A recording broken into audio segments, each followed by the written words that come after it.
I would like to actually present you two use cases that we will show you today.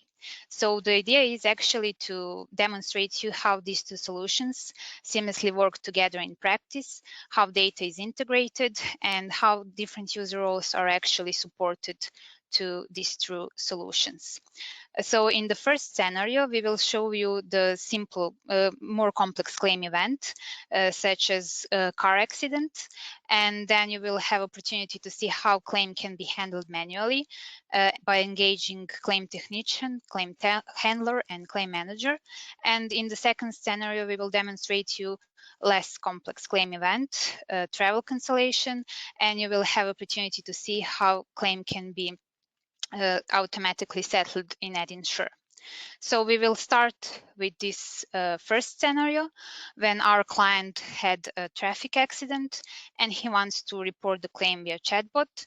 Then we will step into the shoes of claim technician to see how actually he is dealing with first notification of loss in CRM and how he can actually create a claim record and activate it in 𝐻𝐻𝐻𝐿. Then we will step into the shoes of claim handler to see how he's dealing with claim handling in 𝐻𝐻𝐻𝐿. You will be able to see how data is synchronized between these two systems. And from the perspective of claim manager, you will be able to see how claim can be approved. So now I can start with the demo. Okay, you can see my screen. You can see my screen? Yes. Okay, so our client is logged into the customer self-service portal, and here he actually can get all important informations. He can actually read important articles, how to report the claim, report complaint. He can ask a question in the forum. He can actually review the list of his reported cases, reported claims. And here there is an intelligent chatbot, which will ask him for if he needs additional assistance automatically when he's logged into the portal. So chatbot will ask our client Martin Gibbs if he needs assistance by a live agent, or he can actually continue communication with the chatbot. So client will actually select option that the best, and then a chatbot will ask him in which area he needs assistance. Is that in the area of contact information, additional information about insurance product, or he wants to submit inquiry? So our client want to submit inquiry, and he can actually choose an area for which he wants to submit inquiry, and he wants to file a claim. So based on that answer, chatbot automatically recognizes all policies that our client has in the database, and he asks him for which policy he wants to report the claim. So client can actually choose the policy, and then based on this response, chatbot will actually automatically provide information about insured object from the policy, and will ask clients to confirm if this insured object is also a damaged one. So client has option to confirm, and then chatbot will ask for some additional information about claim event. So he will ask him to enter the country of the claim event. Then he will ask him to enter the city. Then he will ask him to enter the street of the claim event. And of course, the date of the claim event. And of course, cause of the claim. So from the policy, he actually recognizes possible coverages, and he asks what is the cause of this claim. So it is a traffic accident. So based on all these inputs that client provided, chatbot actually automatically created first notification of loss in CRM, and informs client that case is created and gives him a reference number. So you had the opportunity to see what are the benefits of this chatbot. It actually provides 24/7 customer support, and on the other hand, it can automate this claim process by actually submitting first notifications of loss without any human intervention. So your claim technicians can actually focus on some more complex tasks. So now we will skip onto CRM. So you will be able to see how claim technician is dealing with this first notification of loss. So he will start his daily routine on his operational dashboard, where he can track all important activities, to-do lists. So he can track high priority claims, claims that should be processed, claims that are not started yet, the list of all his activities, and he will actually start processing this first notification of loss. So when he opened this record, now actually case type of claim is opened in CRM, and all information that clients submitted on the chatbot are now actually stored here on this record. So claim technician can actually see that who is the customer. He can also see that this is a case type of claim. He can actually set a status because now it is in progress. On the left side of the screen, he can track service level agreements. So first response, remaining time to actually provide the first response to the client, and remaining time to resolve the entire case. Here he can actually track additional details about the customer, and in the central part of the screen are stored all interactions with the client. So later we will see actually how activities can be stored here. In claim detail section, he can actually take a look on claim event info. So this is actually information provided by a client. And also he can see that damaged object is fulfilled. So the responsibility of claim technician is actually to provide all steps here from this first notification of loss phase. He has a guided process for claim resolution, but he's responsible for this first phase.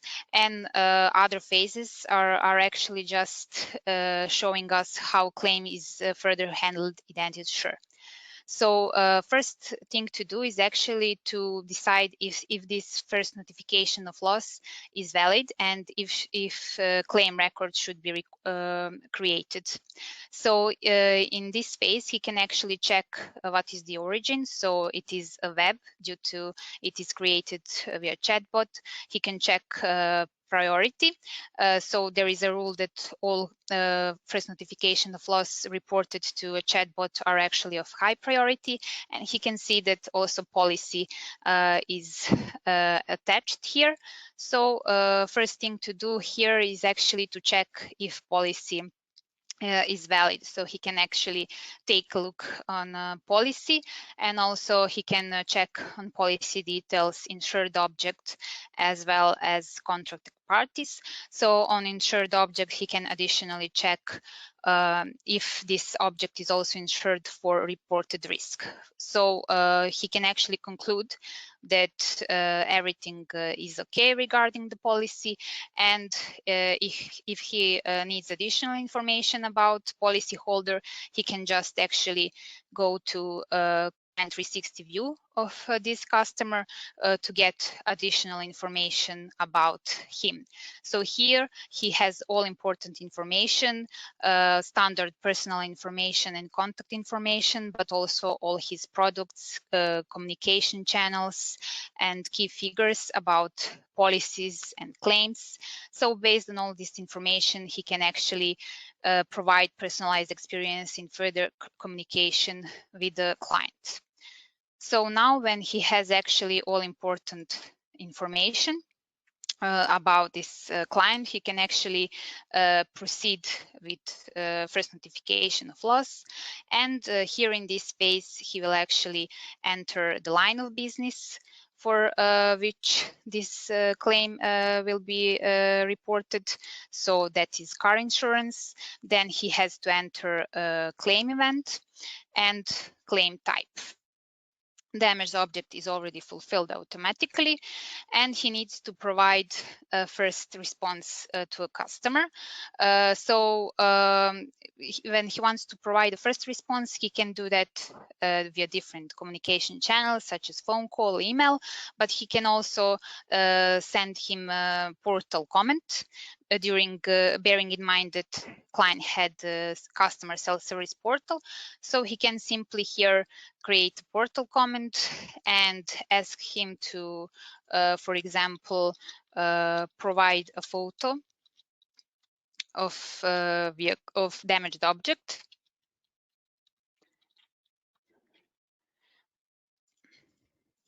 So we will put some text here.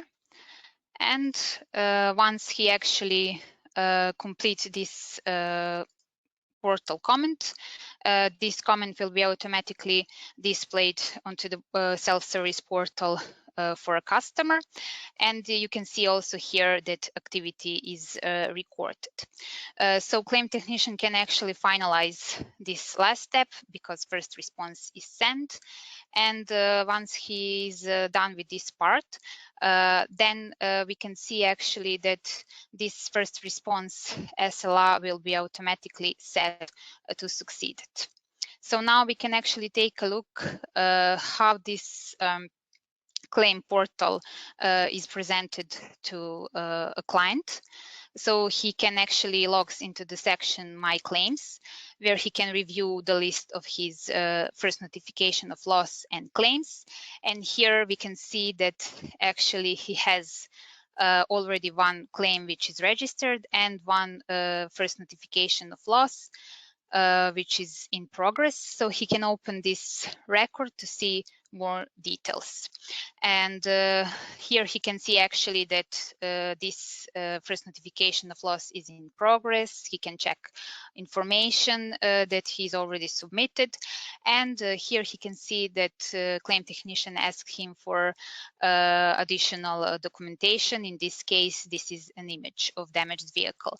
So he can actually directly submit a photo here on the portal, and when he's done with adding the photo, then claim technician in CRM will be automatically informed that he can actually proceed with registering this first notification of loss because client provided necessary documentation.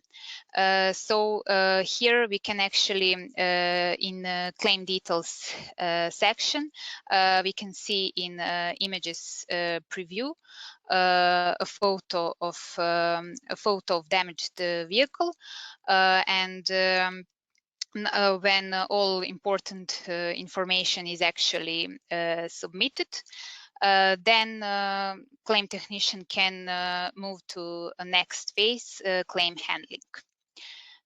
So he can simply go to a next phase by clicking here on this button, and this will actually initiate creating of a claim record.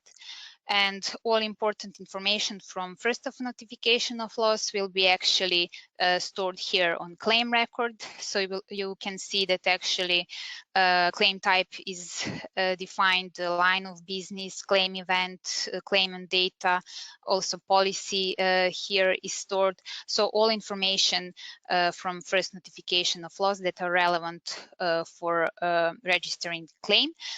We can see that currently claim is in status registered, and everything is actually ready for activating the claim in Insure.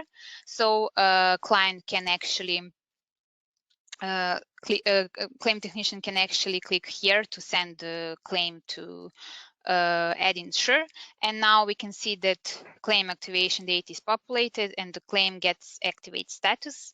So now I will pass actually the screen to Michal, so he can explain us how claim handler is dealing with claim in Insure. Thank you, Victoria. So for now, we've seen the first part of the process, and the first part when we are actually handling all the interactions with the client.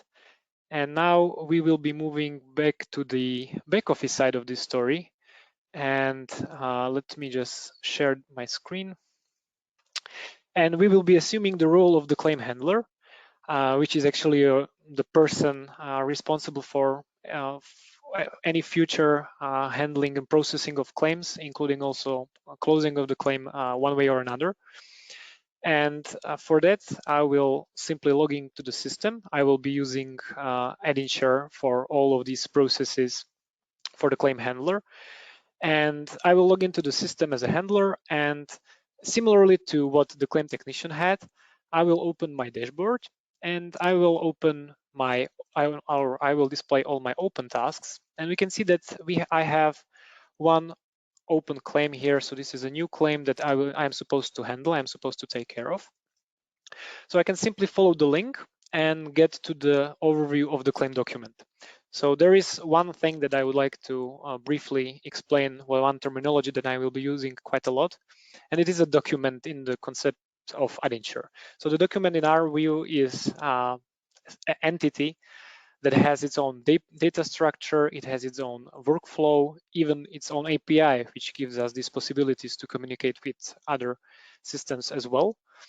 And you can see that in the middle, I have all the main information about the document. On the right side, I will have the summary where all the important parts are displayed. And on the left side, I have a menu for all the other parts of the system. So you can see on the first two tabs, I have the information transferred from the CRM. So I have an idea about the contacting party claimant, what policy was selected, the claim event that was defined, also the information about insured objects, the damaged objects, and of course some participants that the system automatically somehow mapped based on the information received. So now we are getting to the point of handler when he starts actually working with the claim. But for that, we need to somehow understand what is the main role of the handler, what is his biggest responsibility, because we are now here talking about trying to simplify the workflow for the handlers, trying to decrease the costs. And for that, we need to recognize what is his biggest responsibility.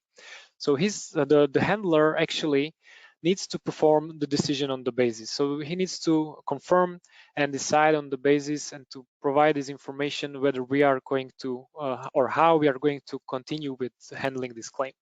The rest of the things or activities connected with his responsibilities, such as setting the reserves, calculating amounts, paying out payments, all of these things can be actually done by somebody else. Ideally, in our case, it would be a system. So we are trying to predict a lot of things that the handler would actually do, trying to fill in a lot of information for him so he can just briefly review all the information. And one example of that would be a reserve. So for reserve, we can see that we already have a reserve, and this reserve was set automatically by the system right at the point of registration of the claim. So we have the reserve as soon as possible defined. And this reserve was calculated based on previous payments that were done for the same coverage on previous claims for the past year. Of course, this calculation can be done in any other way. It can be even fixed amounts for some specific products. But it is important that the handler has an option to actually change this reserve, to add new reserves for different coverages, or as we separate them, to add cost reserves or reserves related to interests. But actually, he doesn't have to do anything at this point unless he knows more information about this claim, about the size of the reserve that has to be done. What is important for him is the basis part. And again, not only pre-filling the information about for the handler about the information that he needs, and somehow trying to statistically get the idea what actual information will be used. We also need to recognize one important thing, and that is that we need to provide the right information at the right time. So usually during the handling part or when deciding on the basis, the handler needs to review a lot of documents, he needs to review a lot of information. Most of the information comes from the policy. Also, it comes from previous claims or other policies, anything else. It's, of course, there are more of these involved documents that come into play. But it is important that he can quickly review conditions and clauses. They are taken directly from the policy. And when we open the claim basis, which was again pre-filled based on the information taken from the first notification of loss, he can see all the information. He can see the details about limits and deductibles of that product that we have. We can see all the previous claims. He has a link there. He can follow it and check all the additional information if necessary. He can even follow the policy link and see the whole document itself to check all the information. But actually, what he has to do here is just to decide here in this phase whether he's going to approve or reject this particular basis for this risk and insured object. And basically that's it. He will then confirm this basis and he can move on to another part of this process. And these parts of the process, there are several of them. He can probably go with the inspection. So he can request an inspection, which of course the inspection can be in different types such as motor, property, medical. But the inspection in our view is a separate document. It is done so because we have a special workflow for it, we have special attributes, and we also, because it is a separate document, we also have a special API for it that is automatically updated. So again, it enables us to work with external sources of information for that. I wouldn't go to the inspection definition because that can be quite long. However, I will go to the calculation part. So we now approve the basis, and the next phase we should do is actually calculate the amounts, what we want to do. And a claim calculation, again, in our system is treated as a separate document. This is due to the reason that it can be quite complex thing. You can have lump sum calculations, you can have annuity calculations. You can create several advances upfront and then close it with one final calculation. And many more of the things that can be done and performed on the calculation. You can settle several bases in scope of one calculation, or you can split them into several calculations. Nevertheless, we will try to do a simple workflow here. And you can see that a lot of information was pre-filled. We can see that the damage object is automatically offered from the claim that we received from the CRM information. And we will add one principal calculation item. We will select from the basis that we've actually approved. And again, system recognizes that, okay, for this type of basis, for all the information we have, you should just define the amount manually because we don't have any kind of additional information about that.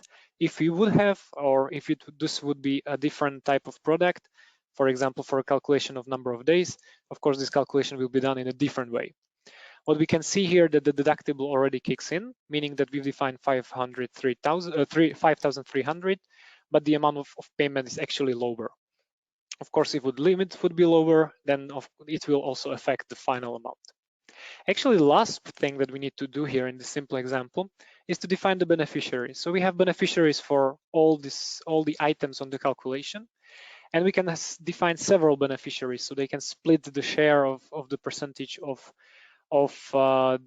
each item, and then this is how we can distribute these amounts between them. Again, system offers us participants from the claim, and in our case, we will just pay this 100% to our claimant.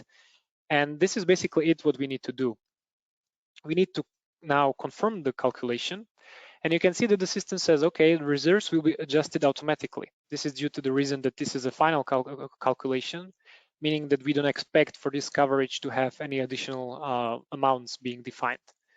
So we can now move to the claim for the last phase, actually, in this whole handling process. And this phase is the liquidation part.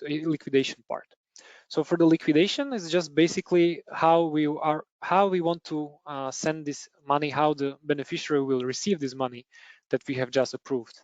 So for that, we will just define some basic data. We will say that we will use a wire transfer and we have a bank account from his party registry available. We can set even the beneficiary reference number if needed, or it can be even predefined if we have a format for that. So we'll select the item for paying out, and actually we'll submit the payments, and that would be it. But not really, because you can see that now we are in the authorization part. And that means that we've actually exceeded the special threshold. In this case, it was 5,000 euros. And now we are, or the claim is required to have some user that has higher level permissions to actually confirm and approve that these amounts can be paid out. And for that, we will move back to the CRM to check all the information that we've now just defined, and also to see how the claim manager, who will be the role that we'll be approving, will actually handle this. So I will again pass this to Victoria.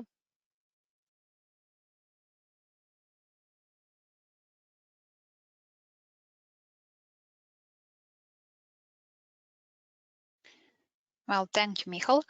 We are back in CRM, and we can see actually what type of data is synchronized back from 𝐻𝐻𝐻. So we can see that currently claim status is in liquidation. We can see which claim handler is dealing with this claim, and we can see that for each of these phases, the most important values are transferred from 𝐻𝐻𝐻. So we can see that actually claim assessment amount is transferred, the claim basis is approved. In claim calculation phase, we can see calculation type, calculation number. In claim liquidation phase, we can see what type of liquidation is selected and defined amount for payment. So bearing in mind that amount for payment is greater than 5,000, this is actually automatically trigger in CRM for creating a claim approval phase.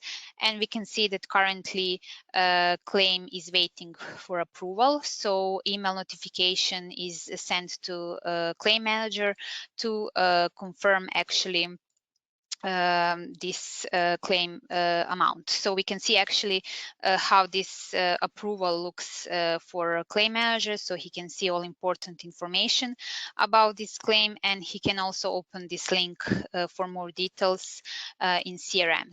So he has the option to approve or reject the claim. And in this case, he will approve the claim, and this will be automatically displayed here to a claim technician, actually data who approved the claim and when the claim is approved. Also, this information about approval is transferred to 𝐻𝐻𝐻. So now we will actually take a look how claim can be settled after approval in 𝐻𝐻𝐻. I will give the screen to Michal. Thanks. So yeah, we've now seen that the manager actually approved the calculation, sorry, the claim and the payments that we are going to perform. So we are back in the 𝐻𝐻𝐻 and we will now refresh this claim to see what happened. And yes, we can see that the claim is no longer in the authorization state. And also system is saying that we fulfilled all the conditions to be actually settled, for this document to be actually settled.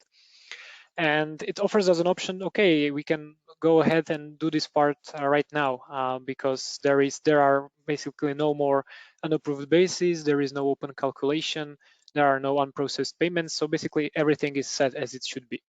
And this is the important part again. It is necessary for the system to somehow guide the user throughout the process, so he knows what is required at each time of each part of the process. But it is important also to leave the user the ability to actually perform any kind of changes that are, of course, valid at the time in the system. So if he wants to add additional reserve, go ahead, do it. If he wants to define new bases and settle it, of course. This is again, system now says we can use this suggestion actually settled because we actually really did what we wanted. We didn't want to settle any additional bases. And you can see that the document is now in the settled state.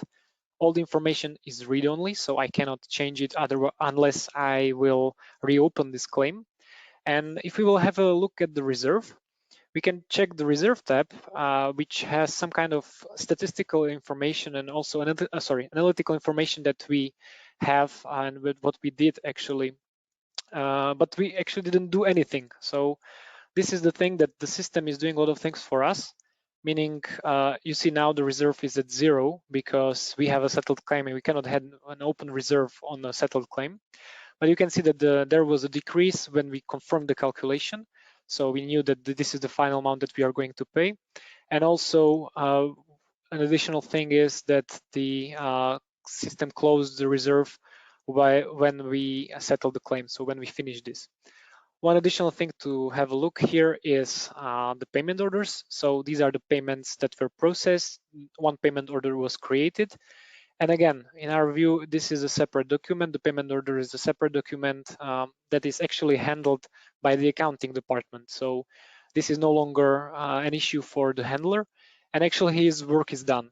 He doesn't need to do anything else on this particular claim, and he can focus on other claims right now. So we will then focus again, as we mentioned, on one more claim. But first, let's briefly go back to the CRM to see how this information is then moved to the part of CRM.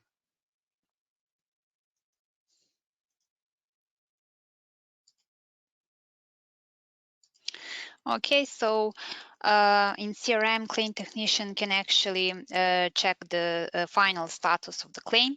So he can see actually claim status is settled, it is paid to beneficiary, and he's back again on his first of notification of loss record. So he has actually only to resolve this case, and prior to that he will notify client that his claim is settled, and this will actually automatically create email for a client, and he can actually just here you can see that email activity is created and all our other activities regarding this record, and he can actually resolve the case by clicking this button here, and in that case service level agreement would be successfully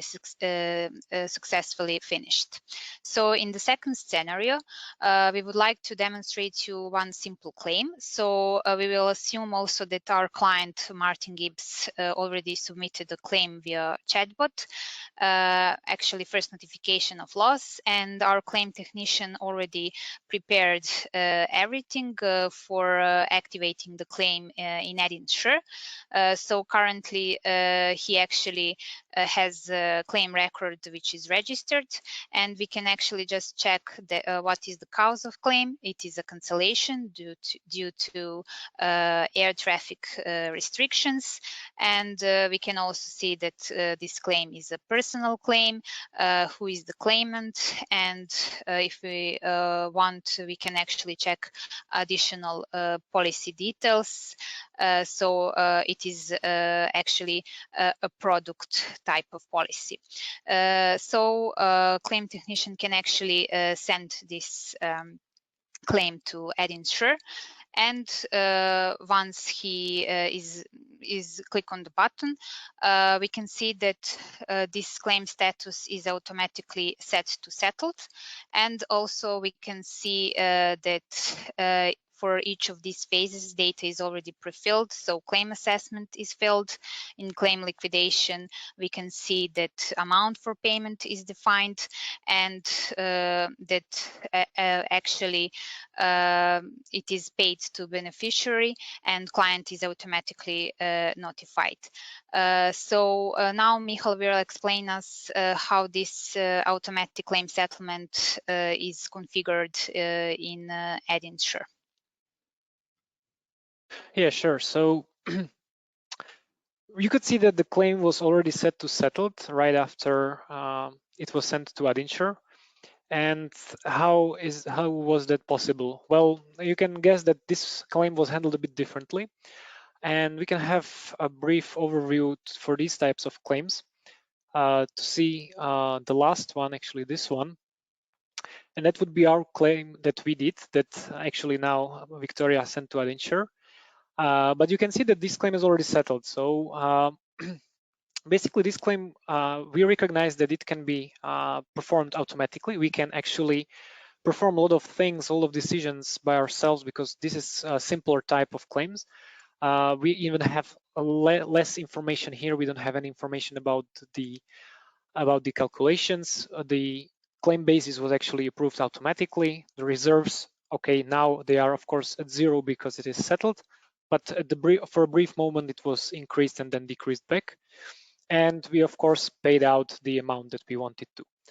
How this could have been done? Well, basically we have several rules that we are checking when we receive the information about upcoming claims.